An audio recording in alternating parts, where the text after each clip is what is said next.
Samajwadi party से विधायक पल्लवी पटेल जी बातचीत के लिए हमारे साथ हैं। मैम, आज आपके इलाके में या ये कहा जाए प्रयागराज में बुलडोज़र गरज रहा है। मुख्यमंत्री योगी आदित्यनाथ ने कहा था कि हम मिट्टी में मिला देंगे माफिया को, और कार्रवाई भी शुरू हो गई है। देखिए, अगर माननीय मुख्यमंत्री जी ने हम लोग की कही हुई बातों को कि जो भी इस हत्याकांड के पीछे है व्यक्ति, उसके लिए कार्रवाई करें, और अगर ऐसा सुनिश्चित कर दिया माननीय मुख्यमंत्री जी ने, तो सबसे पहले मैं समूचे विपक्ष की तरफ से उनको धन्यवाद देती हूँ। और बुलडोज़र गरज रहा है या नहीं गरज रहा, उसका आधार क्या है, ये तो मुख्यमंत्री जी ही बता पाएंगे। नहीं, ये कहा जा रहा है कि हम माफियाओं को जो है वो मिट्टी में मिला देंगे, उसके बाद से ही कार्रवाई शुरू हुई है। हालांकि जो समाजवादी पार्टी के दूसरे नेता है वो ये कह रहे हैं कि माफियाओं की सूची जारी होनी चाहिए। आप इस पक्ष में हैं कि सूची जारी होनी चाहिए उत्तर प्रदेश में टॉप 10 जो माफिया हैं? देखिए, सूची तो ज़रूर जारी होनी चाहिए, लेकिन उसमें ये ध्यान रखना चाहिए कि वो सूची निष्पक्ष हो। और इस प्रकार से, क्योंकि लॉ एंड ऑर्डर एक मुख्यमंत्री जब मेंटेन करता है तो प्रदेश की जनता के लिए मेंटेन करता है, उनकी जवाबदेही उस प्रदेश की जनता के लिए है। तो निसंदेह अगर ऐसे हत्याकांडों पे अगर कार्रवाई हो रही है तो प्रदेश की जनता के हित में होगी। महंगाई भी बढ़ रही है लगातार, गैस के दाम बढ़ गए हैं, 50 रुपये सिलेंडर में बढ़ गया, घरेलू सिलेंडर में 350 रुपये लगभग कॉमर्शियल में बढ़ गया। बिजली के भी रेट बढ़ाने की बात चल रही है कि वो बिजली के रेट बढ़ाए जाएंगे। तो ये महंगाई जो चल रही है, इसको किस तरह से नियंत्रित किया जाएगा? आप लोग किस तरह से मुद्दे उठाएंगे? देखिए, महंगाई बढ़ रही है, डीजल, सब्जी, गैस, सबकी बातें, मतलब सबके दाम बढ़ रहे हैं। इसी बात को लेकर के तो लगातार हम लोग सरकार से प्रश्न करने का काम कर रहे हैं, और सरकार जो है इन सवालों से बचती नज़र आ रही है। तो इस प्रश्न का जवाब मुझसे बेहतर है कि आप सरकार से मांगे, ताकि हमें भी समझ में आ जाए कि इन सब चीज़ों को कंट्रोल करने की सरकार की कार्य योजना क्या है। बुलडोज़र पे जो ये माफियाओं पे बात हो रही थी, तो ये सूची क्यों नहीं जारी कर रही है सरकार? इसके पीछे क्या लॉजिक हो सकता है? देखिए, बिल्डिंग बनती है, बिल्डिंग गिरती है, और हम लोग कह रहे हैं कि आप एक ऐसी बिल्डिंग बनाइए, एक ऐसी संस्थान बनाइए जो सबसे उच्चतम तरीके से काम करे। लेकिन सरकार इसको नहीं सुनती। लगातार बिल्डिंगें बनती चली जा रही हैं, लगातार पुल बनते चले जा रहे हैं, लगातार सड़कें बनती चली जा रही हैं, और इस पे किसी का ध्यान नहीं कि इसकी गुणवत्ता क्यों है। क्योंकि उसमें जो सीमेंट लगता है, उसमें जो मिट्टी लगती है, उसमें जो सरिया लगता है, उसमें जो ईंटा लगता है, उसी में तो मुख्य कमाई होती है। तो उस कमाई को तो नहीं रोका जाएगा। इसीलिए हमारी जो बात है उसको अनसुना कर दिया जाता है।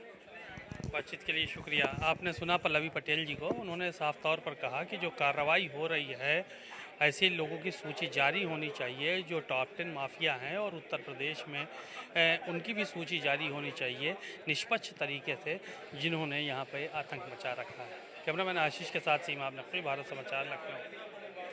समाजवादी पार्टी के वरिष्ठ नेता स्वामी प्रसाद मौर्य जी हमारे साथ मौजूद हैं बातचीत के लिए। बात करते हैं सर, आज बुलडोज़र गरज रहा है इलाहाबाद में, ऐसा बताया जा रहा है। सरकार अपनी पीठ थपथपा रही है कि हम कार्रवाई कर रहे हैं माफियाओं पर।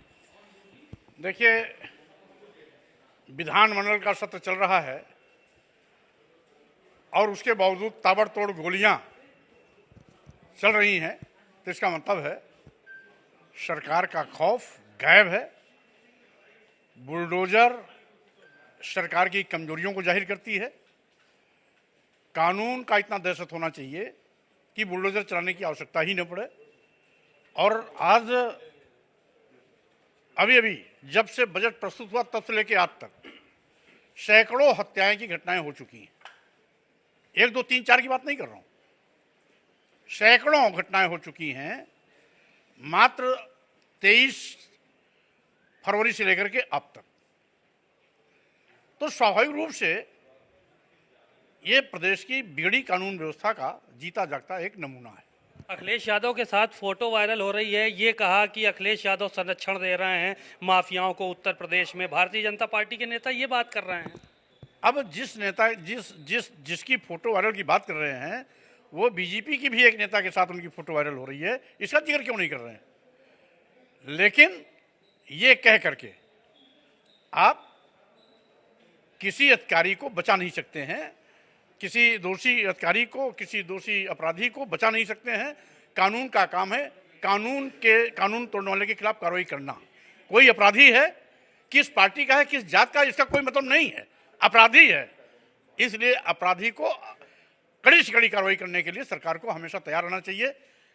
फला के साथ फोटो है, फला के साथ है, फला पार्टी में था, ये बहानेबाजी नहीं, बल्कि अपराधियों के खिलाफ कार्रवाई करिए। अखिलेश यादव जी ने सदन में कहा कि शूद्र के माने बताएं मुख्यमंत्री जी, सदन में मुद्दा उठा दिया अखिलेश जी ने। तो स्वाभाविक रूप से सार्वजनिक रूप से राष्ट्रीय अध्यक्ष अखिलेश यादव जी इस बात को पहले भी कह चुके थे और उन्होंने कहा भी था कि हम शूद्र हैं या नहीं, ये मैं उत्तर प्रदेश के मुख्यमंत्री से विधानसभा के अंदर पूछूंगा। तो स्वाभाविक रूप से जो कहा था वो उन्होंने पूछ के दिखा दिया।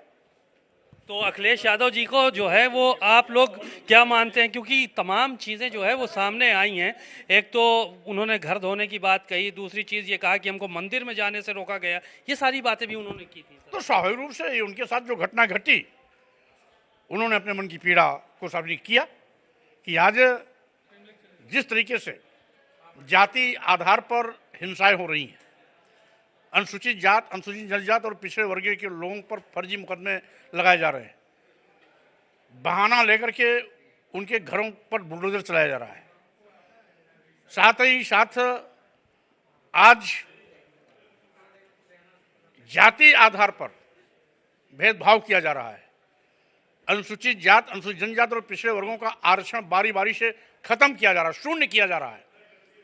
भारतीय संविधान का कसम खाने वाले लोग भारतीय संविधान के निर्देशों का अवहेलना कर रहे हैं।